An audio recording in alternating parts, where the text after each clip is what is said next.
Hello po guys. Good morning po. Guys, share ko lang po itong gulay na to. Kung kilala nyo po yung gulay na yan, no guys. Oh, yan. Bali, ito po. Yan o, kita nyo. Isang kamay ko lang po yan. Isang kamay ko lang po. Yan. Yan. Ang cute po. Kung alam nyo po ito, kung ano. Ang hula ko po kasi noon is kalabasa siya. Ayun pala, hindi naman daw po kalabasa to. Yan. Kasi mayroon po dun sa Ilocos. Ganito po siya na batik-batik, kalabasa po. Yan. Alam niyo po ba kung ano to? Sasabihin ko na. Sige po, i-share ko na lang po ito. Yan. Isang kamay ko po. Ang cute.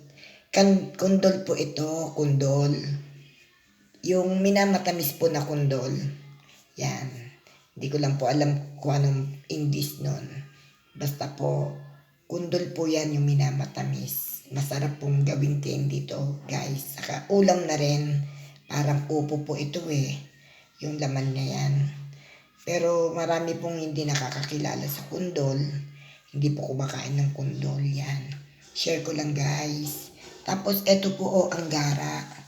Alam niyo po ba kung ano yan? Yan. Yan po. Yan. Kala ko nun, cheese. Pero bumili po kasi ako. Sabi ko pabili po ng mantika. Dito po sa Baguio yan Andito po kasi ako sa Baguio ngayon. 6 days ko na po. Kasama ko po yung asawa ko na nagpipintura po kasi siya rito sa bahay. So, ito po, sabi ko po, pabili ng mantika. Ito po yung binigay sa akin. Kala ko cheese.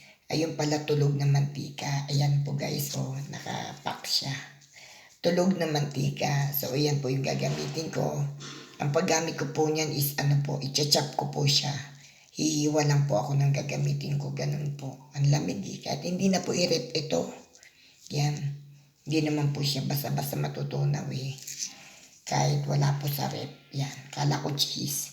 Sige po guys. Ito lang po na-share ko. Ngayon lang po ulit ako nakapag-video guys. Yan. Nandito po kasi ako sa Baguio ngayon. Kaya marami po akong magagawang video ngayon.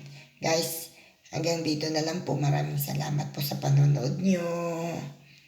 Thank you so much po guys. God bless us all.